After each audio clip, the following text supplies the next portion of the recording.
We now welcome UFC featherweight Daniel Pineda. Daniel, thank you for the time today, sir. How's it going, brother? It's going great, thank you. We will take the first question from Nolan King with MMA Junkie. Cool. Appreciate the time, man. Welcome back. It's been a little while since we saw you in the UFC. It's been 6 years actually since your last UFC fight. So, talk to me about how it feels to be back and going through fight week again. It feels good. It's not a big camp, but it feels good to be back, man. Happy to be here. Was there ever any doubt as you were going through other organizations and working your way back here that you would be here again? No, I knew I was gonna come back and give it another run. I've been telling my coaches and everybody, no, I'm gonna give it one more run, and this is the run I'm giving. I'm doing it right now. The last time we saw you compete in the cage, you were in a tournament, and it was a one-night tournament, and those results were overturned. So, we never really heard from your perspective. Can you kind of give your side of that, and maybe how frustrating that was to deal with from your perspective? Uh, it, it sucked. You work so hard, and then for that to happen, I mean, it just sucked. Yeah, for sure. And also, you talk about how you're back and you're going to give it one more run. So, what do you plan to accomplish now that you're here? What is the second run for Daniel Pineda in the UFC look like? Get to the top and make as much money as I can. That's exactly what my second run is. Make as much money as I can, and so I can support my baby and my girl at home. For sure, man. Well, I appreciate the time and good luck, Daniel. Thank you, brother. We will take our next questions from Jay Anderson with Cage Side Press. Hey, thanks very much. And Daniel, I'm not sure if you saw this, but Burns called you more dangerous than Alexander Volkanovski, more dangerous than the champ. What's your reaction when you hear an opponent say something like that? He has respect. Same respect I got for him. He's good. He's a world-class jiu-jitsu guy, and we have respect for each other. I mean, we know it's gonna be a fight. We know it's gonna be a war, and that's why we're in the main card now. Everybody's expecting a war, and there is gonna be a war. You haven't had a lot of time to prepare to prepare for this fight. What was your approach? What was camp like going into this?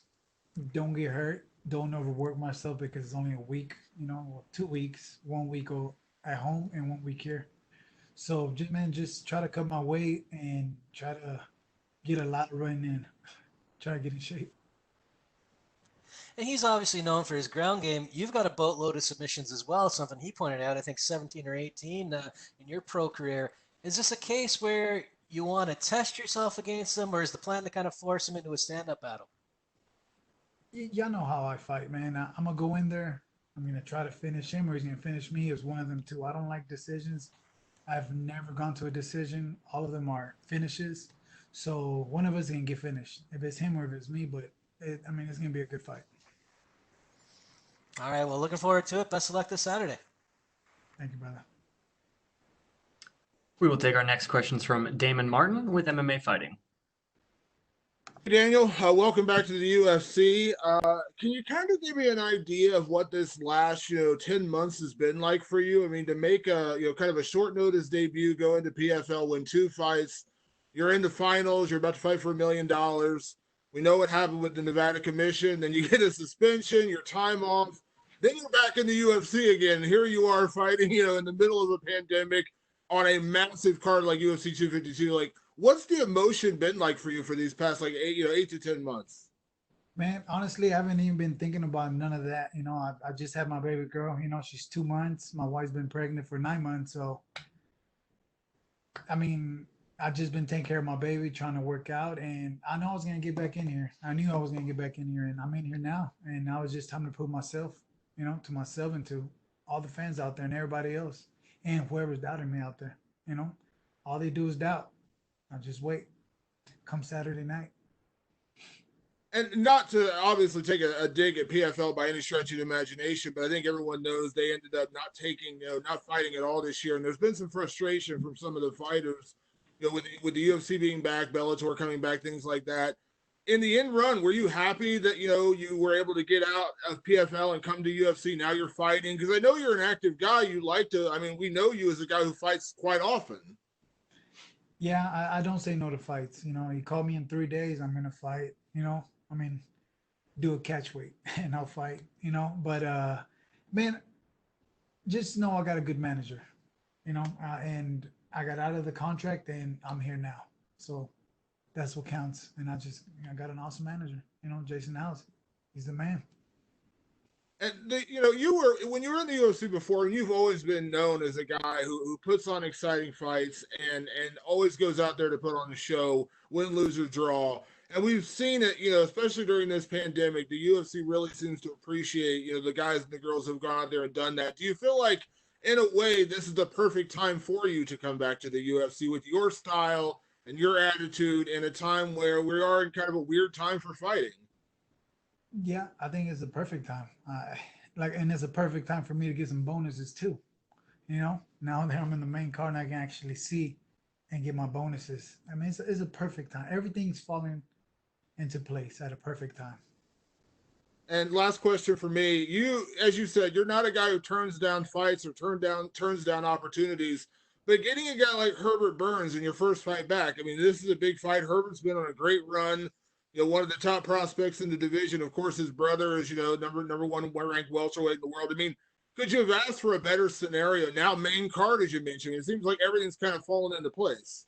Exactly. No, no, no. I love this fight. I love all the hype he got behind him. I love all the hype the name they have. Their jiu-jitsu, and I mean, I can test myself out, see where I'm at with that jiu-jitsu. See if he can submit me. Maybe I submit him. I'm going there and submit him. I mean, for sure, we're gonna get finished. One of us. There's no decision. So no, no, it's good, and I'm happy I got this fight. I'm happy. The last time they asked me to fight him, I said yes. It didn't happen. He ended up fighting somebody else, and that was like in a 4-day notice. And then I knew he was gonna come back, and here we are. I'm excited to fight Herbert. He's good. I've watched him, and I mean he's good. Awesome. Thanks, Daniel. Yep. And we will take our next questions from Pablo Santamaria with Notima, Ecuador. Hey Daniel, how are you? How's it going, brother? What will be your strategy for the fight? Are you going to keep the fight on your feet, or do you have no problem going to the ground and show that you're a complete fighter? I'm gonna do whatever opportunity happens. I'm gonna go in there. Every fight starts standing, so I'm gonna go in there. I'm gonna stand up, and if he lets me take him down, I'm gonna take him down and ground and pound him.